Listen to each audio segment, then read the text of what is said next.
In the 70s and then in the 1980s, I seem to recall a rap on MCA television that you guys were always great at doing dramas and you had more trouble with comedies.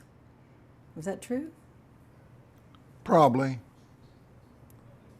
I think comedies are probably harder to do than dramas, and they often are more dependent upon an individual showrunner. And we went through that period of time, if you'll remember, when incredible sums of money were being paid for the services of showrunners, in some cases who did nothing. And you were not willing to pay quite as much as some of the other studios in town. That's probably true. There was a point in time when we could have bought what was then Norman Lear and Jerry Parencio's company. well, this was before Parenchio was even involved. And it was all based upon one transaction, which we didn't make. And had we made that transaction, we would have been in business with them. Are we thinking Embassy?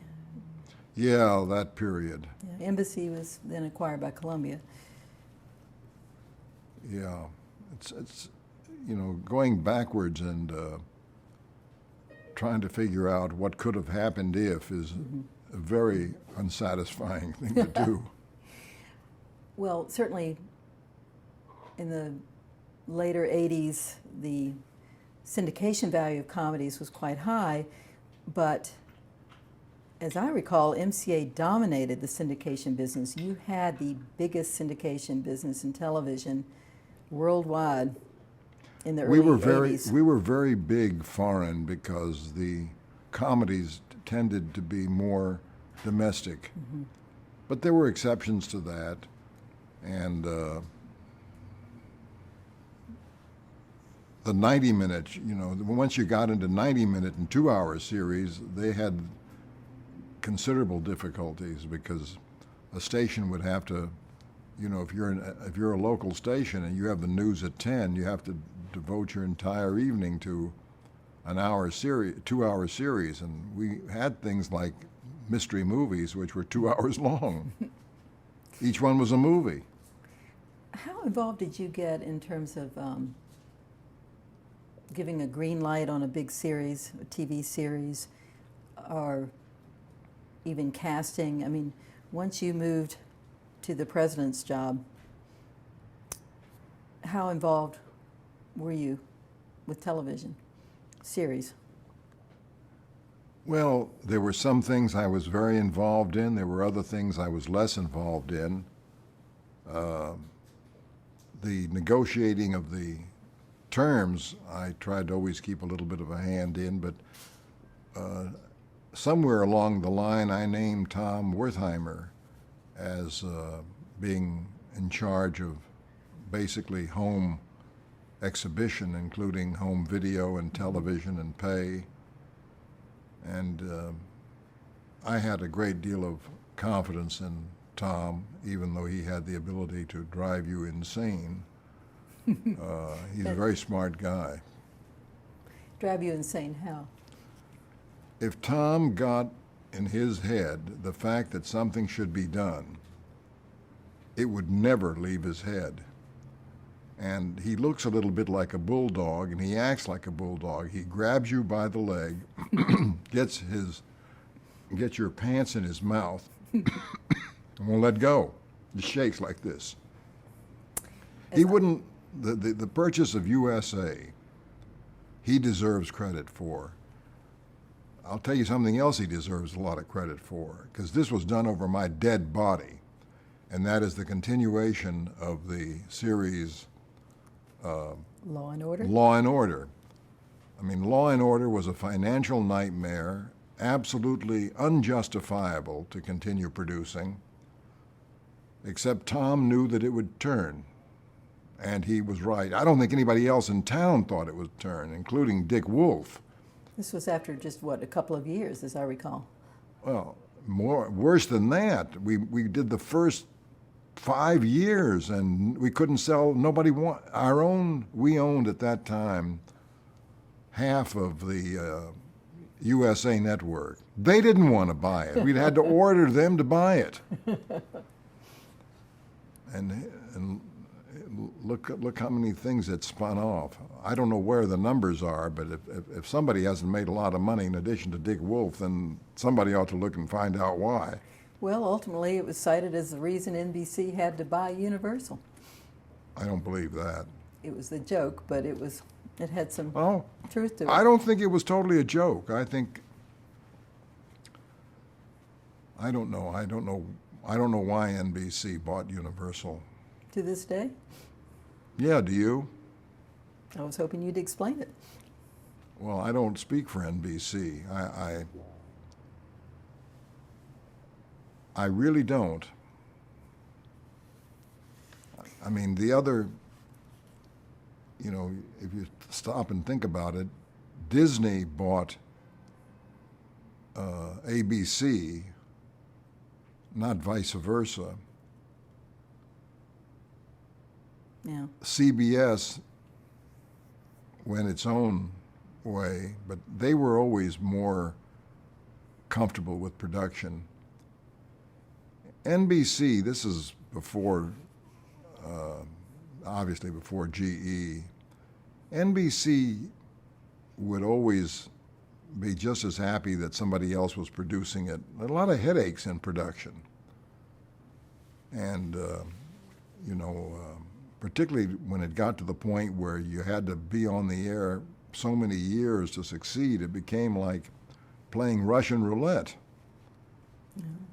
Well, I'm thinking in 1984, you were committed to, you and Lou both said in interviews at that time that you thought growth through combinations and mergers and vertical integration was inevitable and necessary because these core businesses of television and movies had become mature businesses. In 1984, there was a lot of turmoil over at Disney, and I understand that Card Walker came to MCA and talked about a possible combination. I don't know that Card Walker came to MCA. We talked to Disney about a combination, and this was when they were under siege by various different investment groups. Various different people, and the deal was actually that terminated all of this was their decision to go with Eisner and Wells and Katzenberg. It wasn't earlier when they felt obligated to keep Ron Miller? Well, I'd forgotten about that. That had something to do with it, but I don't think it was definitive. The decision about Ron Miller was one I was against. I believed that Ron Miller should have been retained and that water would find its level. But Lou felt that I had to be president. Mm-hmm. Because I think the way I heard the story was that Lou felt very strongly about you being president, and he did, and loudly. And so that was the deal breaker, if Ron had to be in there. Yeah. I wish he hadn't have said that. Yeah. 1984. That same year, or the next year, I believe, there were talks with with the NBC about combining. What killed that? There was a guy who was the president of NBC who worked for the president of RCA, whose name I've forgotten. But this guy was a total jerk. And the structure that had been worked out was that Lou Wasserman was going to be CEO, and that Grant Tinker was going to run the network operations, and I was going to run the rest of it. Basically, our areas of expertise. And this was perfectly acceptable to me and to Grant. And this guy was going to have nothing to do with it, that we would report to Lou. Oddly enough, this guy had come from GE. I don't remember his name. And we went to RCA to have what amounted to a final meeting. Now, you know something? I've said something wrong. The guy who was president at that time was Thornton Bradshaw, who very much wanted the deal to happen and who loved Lou. Mm-hmm. We went for this final meeting, and this guy pulls out of his pocket this chart that he's prepared. These people that come from these companies like GE, they always have charts, you know, dotted lines and straight lines. And the gist of this chart was that we all reported to him. And he was the head of NBC at that time.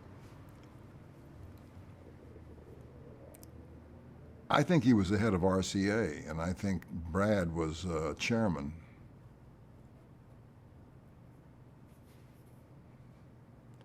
In any event, he was a guy that Bradshaw wanted to get rid of, I know that.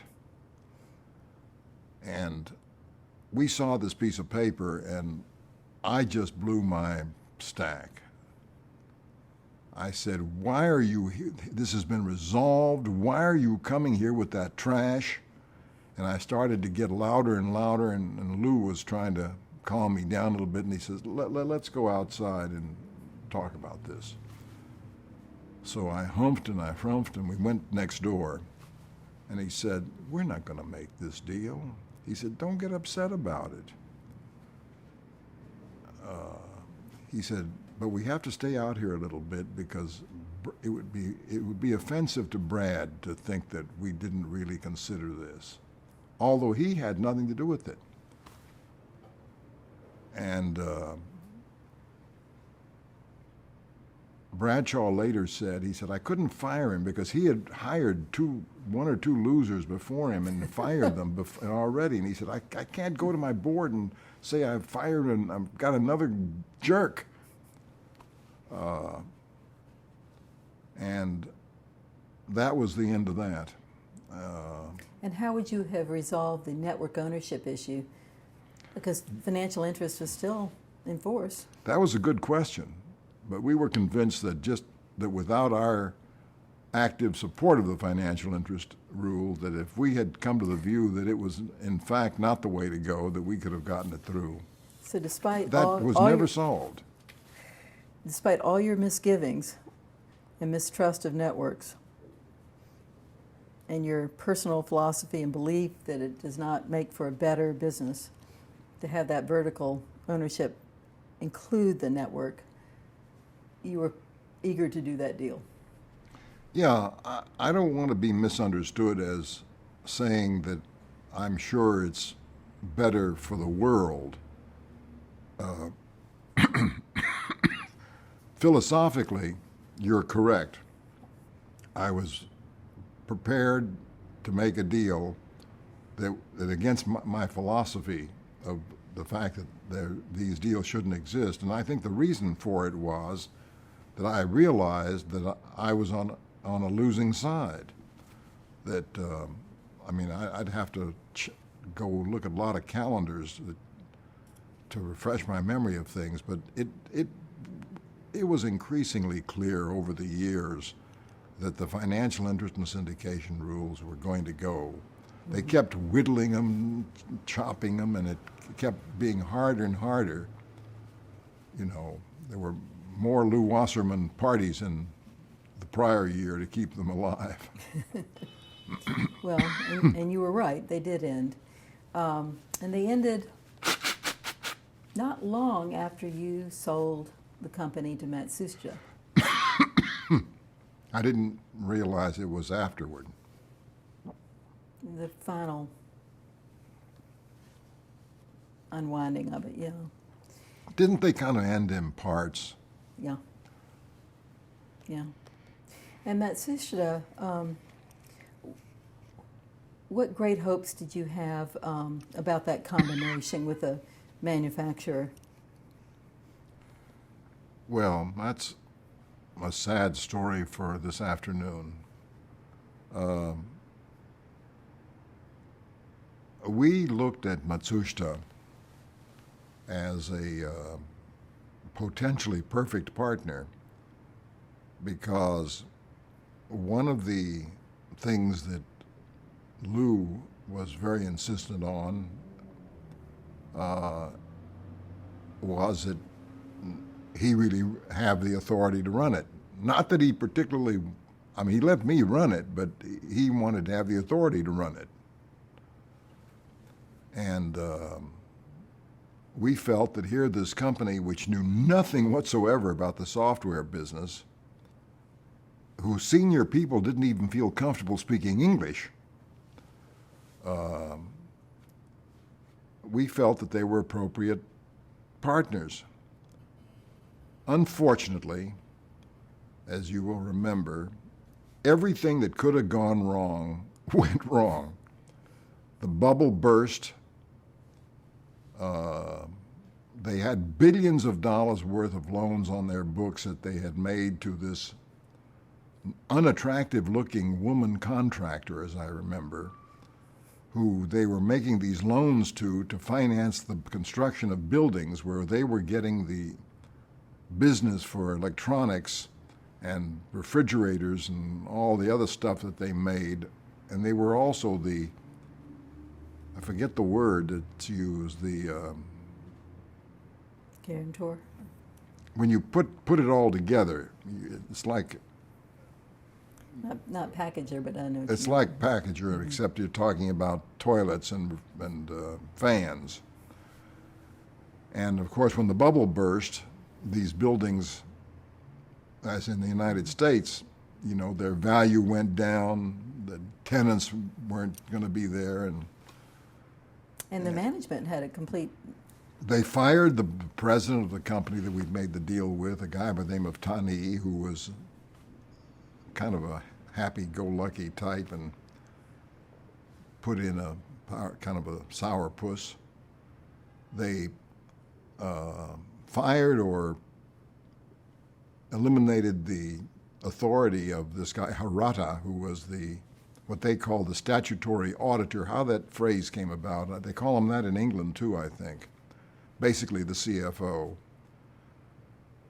We, on our side, the weekend the deal closes, we release this movie called Havana, which is not a bad movie, directed by Sidney Pollack, starring Robert Redford. It's a disaster. Most importantly, they have no new product. The DVD was way down the road. The VCR had become a commodity like wheat and could be manufactured by any country and sold for a profitless amount. Even they were opening factories outside of Japan because the Japanese manufacturer was too expensive. So they had bought the software supplier and had no new piece of hardware to promote. Right, that was a part of it. There also was another part of it that I've never thoroughly understood, but it had something to do with the fact that they had manufactured or somehow sold refrigerators with defective compressors, and that this was a black eye to a Japanese company, notwithstanding the recent Toyota problems.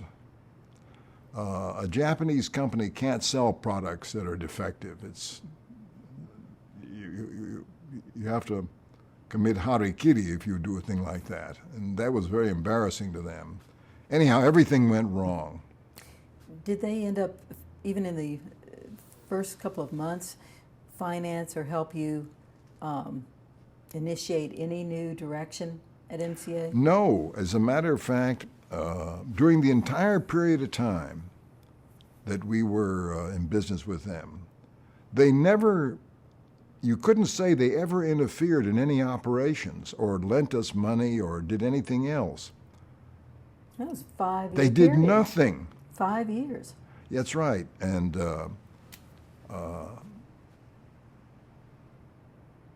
And you kept we most of the knew management. we knew rather early. I once asked Lou in my apartment in New York. I turned to him and I said, "How do you know that they're going to let us do what we want to do?" And he basically said, these weren't the exact words, but this is the stuff he basically said, "Because I am Lou Wasserman, and they have that respect for me." And I think he was shocked by this. And I keep reading the people who quote him as saying it was the biggest mistake he ever made. He never said that to me, but he didn't have to say it to me. Well, of course, I guess the penultimate experience was flying to Osaka to present a business plan and not being heard. That was funny if you can look at it that way. And which network was it you were planning to buy? Was it our friends at NBC again? It was NBC and maybe CBS. And ITT. And ITT was your partner? Our partner was Ariskog, who was the president of ITT. ITT, no? Sheridan, no? Good guy. It was ridiculous. I mean, he was prepared to, he knew what the issue was going to be, and he was prepared to finance it where we didn't have to come up with any money for like 6 months, during which we were going to be able to get money from the public probably. They probably would not have had to come up with 50 cents. But you've probably heard the story. I probably told you at the time, the part that's nearly funny. We asked for this meeting, and the meeting's supposed to start at 10 o'clock in Osaka. And their key man at Los Angeles had taken his wife on this trip to Greece. So he has to leave Greece to go to Osaka. The guy who was Ueda-san, I don't know if you ever met Ueda, but he was an artist, painter. He was the local expediter. See, the funny part about it is that the lower you went, the more intelligent they were. It's only when you got to the top that you got to people that were really didn't know what they were doing. We all arrive for this meeting, and we get dressed, and we're waiting downstairs in the hotel, and somebody comes in and says, "The meeting has been postponed to 11 o'clock, so there's no need for us to leave now. Meeting's been postponed, something's come up." About 5 till 11, somebody comes up and says, "The meeting's been postponed till 12 o'clock. This happens again, except the meeting is now going to be a lunch meeting. And this itself is very strange. Japanese culture does not look kindly upon talking business when you're eating. It's not, and the worst of all sins is if you are having tea. And that's these are moments of non-business. So we get there, and we sit down in this room, and the president does not come in. The guy who comes in is this guy Murase, who was the director in charge of our company. The way they had it is each director had a responsibility. And we knew him well. I'd go so far as to say we liked him. So he comes in the room, and he has this yellow pad with him, and he says, "I would like to explain to you why we have to turn down your proposal."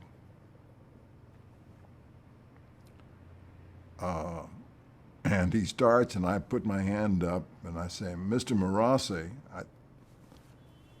Everybody else was very attentive. I said, Mr. Morase, I have to ask a question. I said, I'm a little bit surprised by this. In America, you know, we have a custom that first we make the proposal, then you turn it down. He says, I've never seen a situation where somebody turns down something that has not been said yet. He says, well, we know more or less what you're going to say, and it's not something that we can do at this moment. And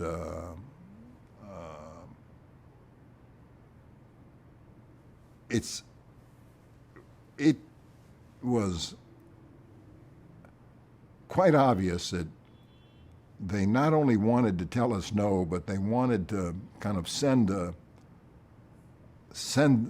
insulting message. And it came at the end of a series of events. We had originally come to them to allow us to buy a record company. Now, you have to bear in mind that the record business used to be the best of the entertainment businesses. I mean, now it's hardly that, but we even recruited David Geffen to come with us, who'd never seen a thing like this, you know. And he kept trying to explain why it was a good idea, and we just were off their radar screen. And it got to the point when if they came to town or we went to Osaka, it was worse than having 2 meetings with proctologists on consecutive days. Well, did you see a resolution to this? Was there Did I see a what? a resolution to this impasse? It ultimately, at the end of as we ended the 5 years, what year was it? 1995. 95.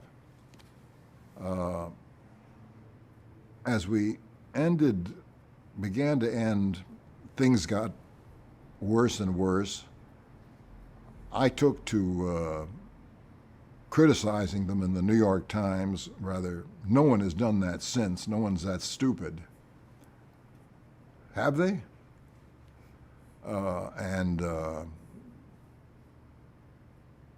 We basically told them, and we didn't have to tell them, it was obvious, that they had 3 choices.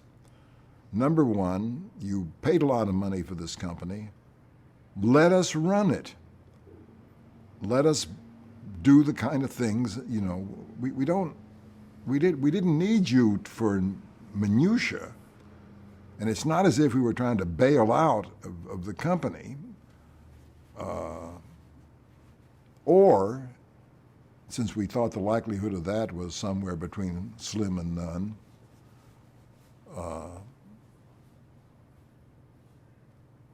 hire another group of people that you have faith in and let them run the company. Don't treat them like you've treated us, but let them run it. We didn't think that was likely because they would always run the risk that those other people were as incompetent in their mind or undesirable as we were. Or number 3, sell the company. And that was, of course, the path they took. They went about it in the stupidest way imaginable. They could have gotten at least $1 billion more from Philips. But Mr. Ovitz convinced them that they should deal exclusively with Seagram's, and the deal they made got them in dollars exactly what they paid for it. Which was $6 billion? Maybe 6.1, whatever it is, plus a spinoff. Mm-hmm. The day the deal became public, we had a visit. These people asked to see us, and they came to see us, the guys who ran the polygram operation, which at that time was Philips and somebody. Siemens? I really don't remember. But the gist of it was, can you help us? We're prepared to pay $1 billion more. $1 billion more. And Lou and I said, don't get us into this, you know. We'll give you their telephone number. We're not going to have anything to do with it.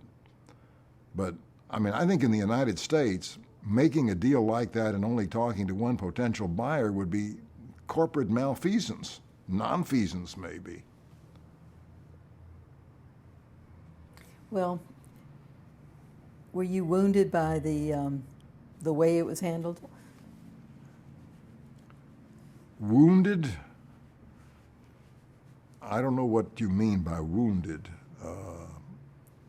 I would say it didn't make for a great fondness toward Matsushita. Or Michael Ovitz? Or Michael Ovitz.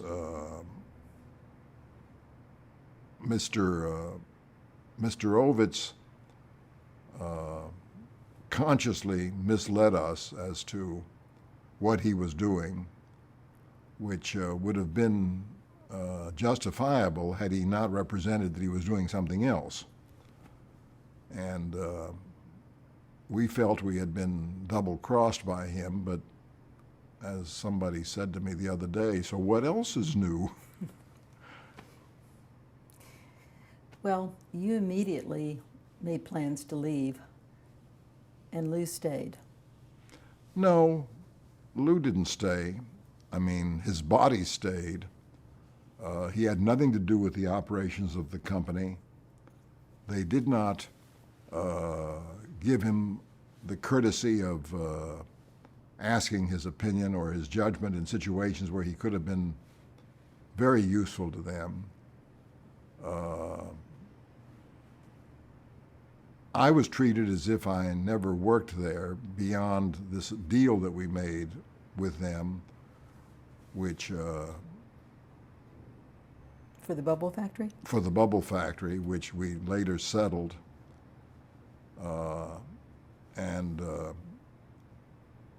it was very clear there that these people were not our kind of people.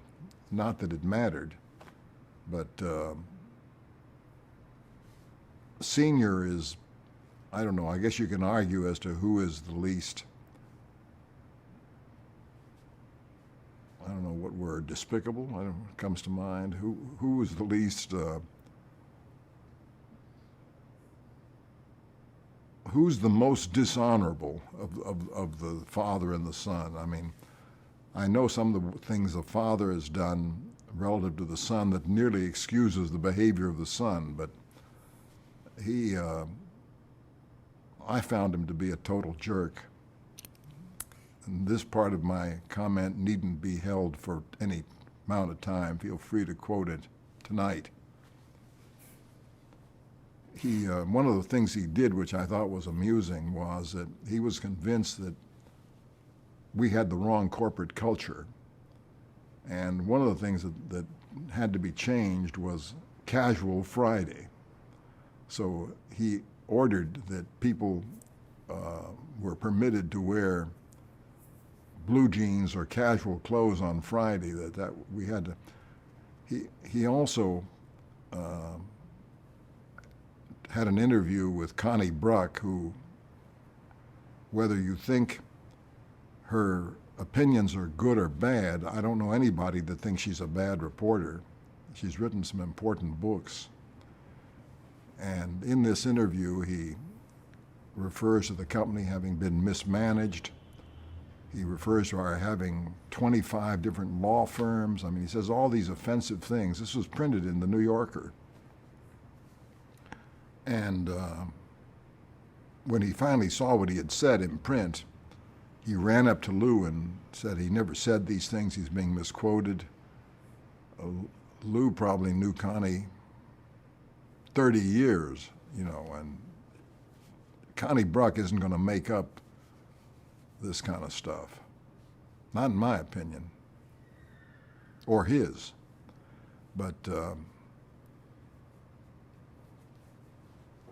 we immediately became, I offered to stay as long as they wanted me. My contract was up the end of that year. I said I'd be as helpful as I could be. I even tried at one point to be slightly helpful in connection with the deal that they were trying to put together with To keep DreamWorks? to keep DreamWorks, but I got out of that as quickly as I could. I realized that was a way to lose my friendship with DreamWorks. These people were just totally impossible. They were worse than the Japanese in many ways.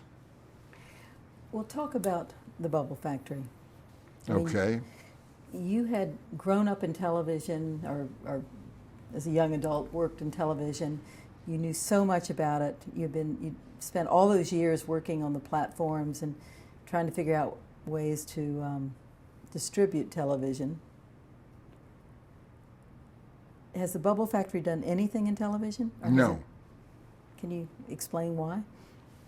Well, I'll tell you the truth. I think that I felt, rightly or wrongly, that I was really too old to undertake those kind of rigors. We originally started with grandiose intentions, and it became apparent to me that I really didn't have the energy or the drive, or frankly, the inclination. The last thing in the world I wanted to get involved in was something where somebody would be telling me what to do. I mean, I'd been in that business for close to 40 years, and it wasn't very long after we formed the Bubble Factory that I just came to the conclusion I didn't want to do that.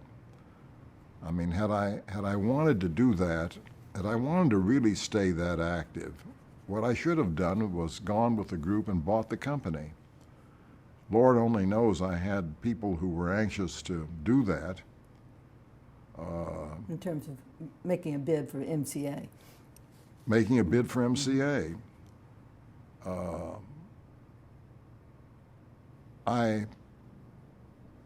I guess I didn't feel up to starting all over again. But in terms of having a chance to be creative again, you talked about that all those years when you were really up on the 15th floor, I guess, doing the corporate things and the strategic things. By the time you had your own production company, there was no financial interest or syndication rule to protect a back end for an individual producer. Much of that business had really gone away. You had vertical integration, and it didn't really favor a startup production company, did it? No, but just to prove that I'm not totally dead, within the last month I personally produced a movie. There aren't too many people going on 76 who produce movies in the swamps. Well, you've been very active on the movie side.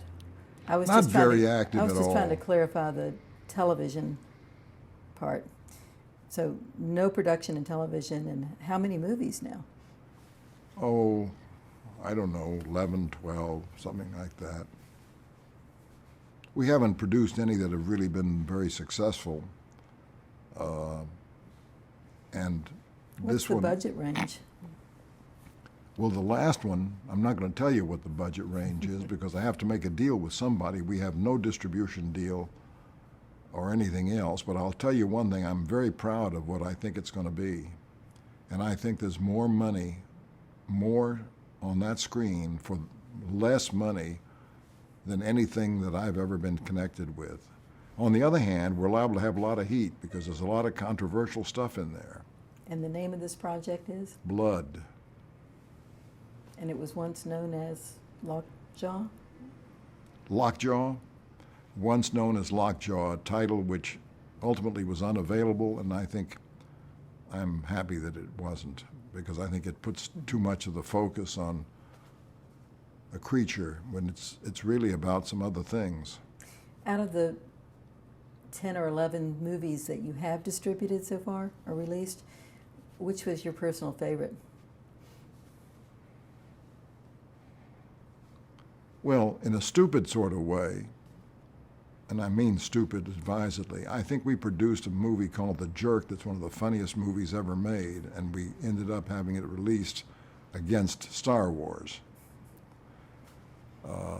I think the movie that we made with Tim Allen is although it may not be the most original movie in the world, I think it's a really funny movie. Most of the movies that we made, I think were made pretty well and were made at good prices.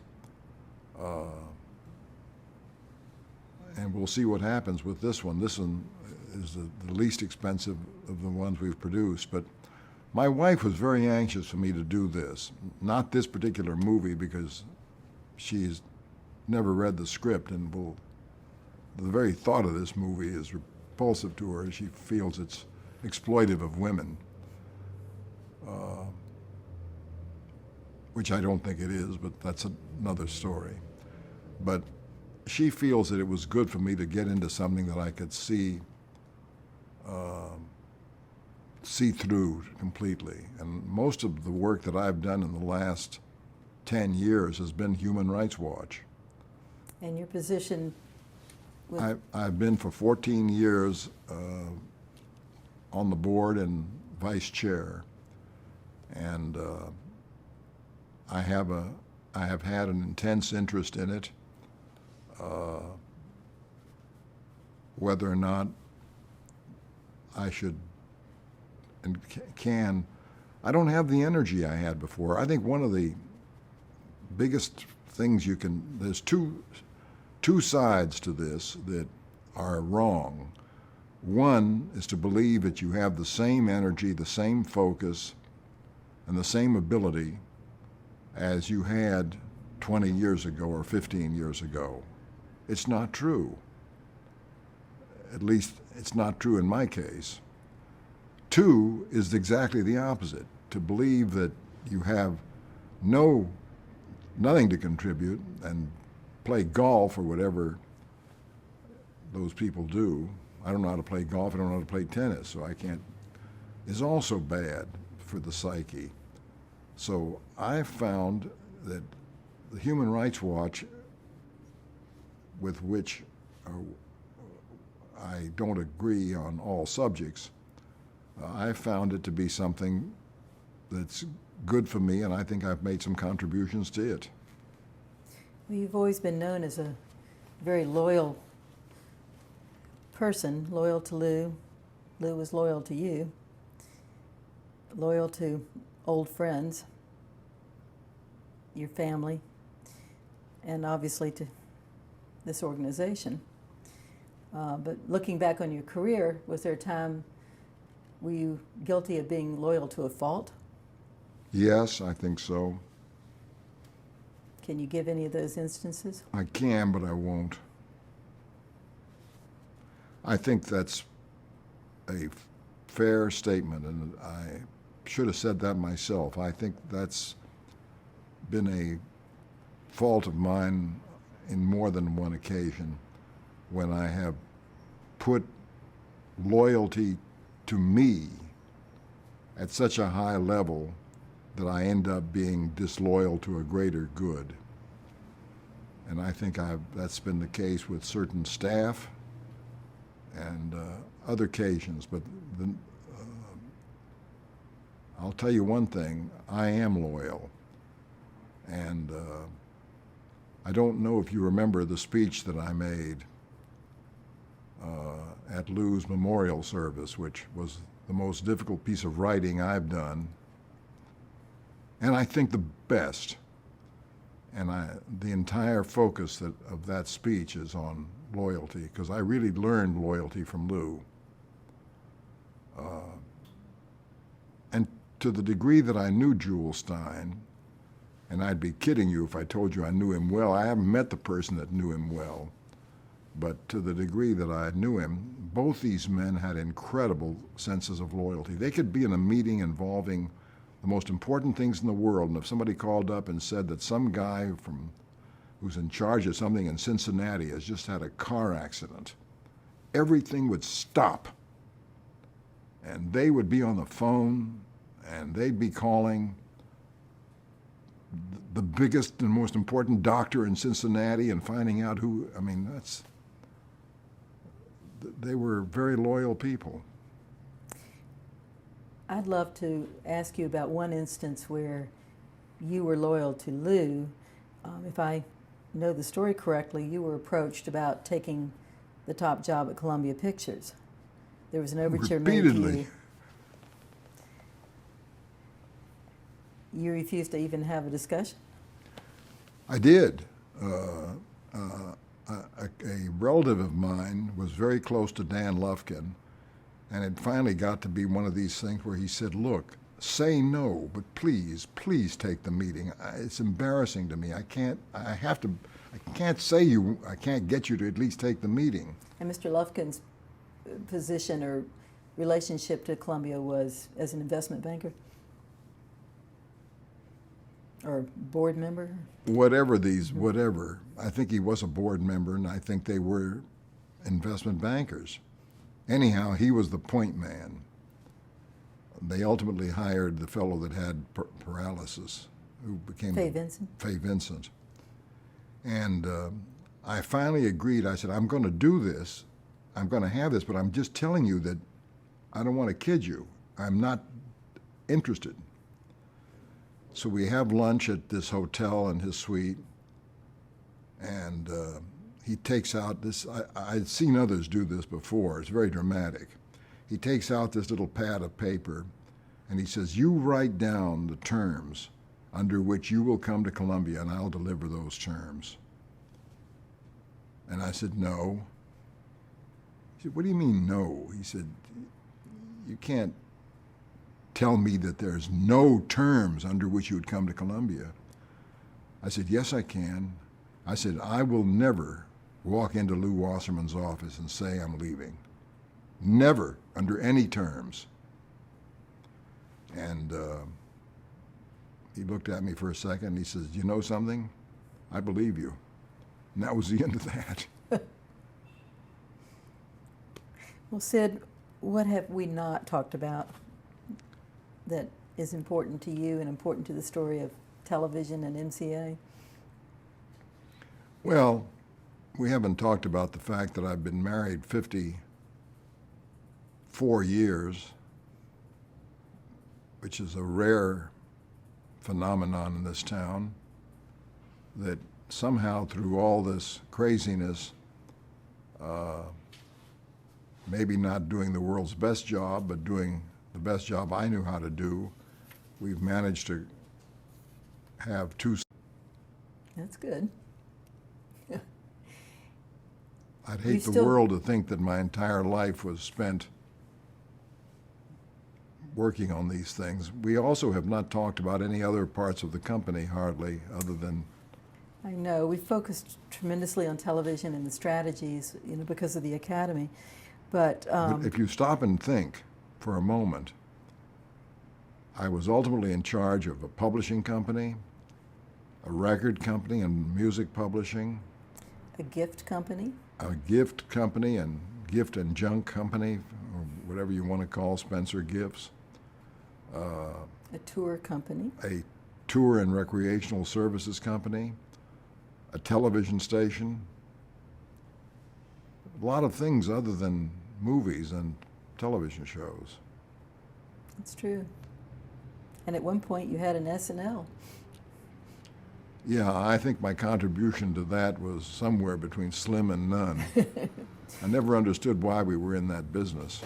Well, you've stayed in this town and stayed in filmed entertainment. What advice do you have to aspiring executives?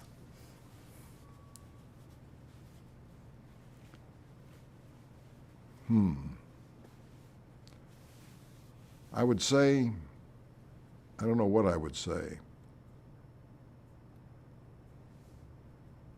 I think one of the things I would say, and it comes on the heels of your question about loyalty, is if you're fortunate enough to be in a place or with a person or persons that are supportive of you and where you are learning and accomplishing things, don't jump around.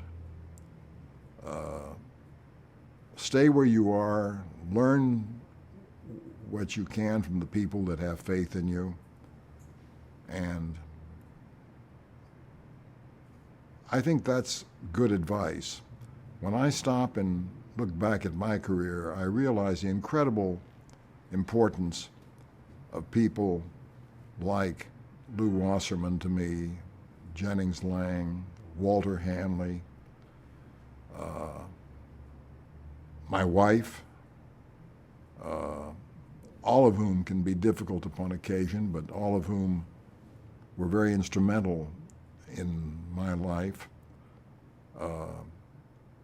Could I have made more money? I never asked for a raise. Never. Could I have positioned myself in a whole other league? Probably. It wasn't important to me. What was important to me basically was the people I worked with and the sense of having an opportunity to do things that at various times I felt I wanted to do. Did I stay too long at MCA? I've talked about that with myself. It would have been smarter had we been able to have accomplished what we accomplished probably 5 years earlier than we did. We couldn't, or we didn't. A lot of people have turned to me and have said, look, Lou Wasserman was always chief executive officer and you were always CEO. Did that bother you? And I guess at some internal level, maybe it did, but it didn't really bother me very much because the people that knew how we worked knew how we worked. And why do I care what somebody who has no clue as to who I am, looks at this and says, well, what does this mean? I mean, it was something that was important to Lou. He had this fantasy of serving as a chief executive officer for longer than anybody else in America. I don't even know whether he made it. I don't think he did. You get one other question because I'm getting tired. I don't want anybody who's kibitzing around the room to think that they didn't get their question answered. I was only passed one note, and that was about aspiring executives. I would say any regrets. Any regrets? Well, that's kind of the same question.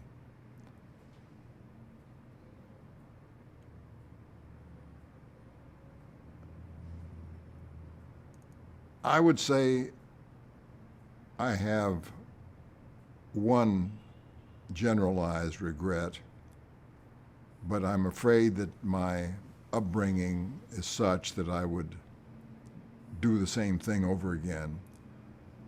I put in too much time when I was young